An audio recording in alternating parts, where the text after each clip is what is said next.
شہر اقتدار میں اسٹریٹ کرائم کی متعدد وارداتیں کی خبریں موصول ہوئی ہیں۔ 24 گھنٹے کے دوران اسلام آباد 8 مسلح ڈکیتیاں ہوئیں۔ سنیچنگ کی 4 وارداتوں میں شہری نقدی اور موبائل فون سے محروم ہو گئے۔ 24 گھنٹے کے دوران قتل کی 1 جبکہ اقدام قتل کے 3 واقعات رپورٹ ہوئے۔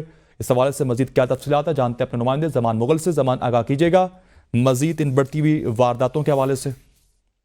جی بالکل، اسلام آباد میں گزشتہ 24 گھنٹوں میں سرکاری اعداد و شمار کے سامنے آئے ہیں۔ اس کے مطابق ڈکیتی کی 8 وارداتیں ریکارڈ ہوئی ہیں، جبکہ مجموعی طور پر 24 گھنٹے میں سنیچنگ کی 4 وارداتیں سامنے آئی ہیں اور 24 گھنٹوں میں قتل کی 1 واردات اور اقدام قتل کے 3 واقعات رپورٹ ہوئے ہیں، جبکہ F9 پارک میں ایک 12 سالہ بچی کے ساتھ جو ہے وہ زیادتی کا واقعہ سامنے آیا ہے، جس پہ بچی کی والدہ نے تھانہ مارگلہ میں باقاعدہ مقدمہ بھی درج کروایا، جس میں موقف اختیار کیا ہے کہ میری بچی کو گھر میں کام کرنے کے لیے لے جایا گیا تھا اور وہاں پہ ساجد نامی شخص نے اس کو F9 پارک میں لے جا کر زیادتی کا نشانہ بنایا ہے۔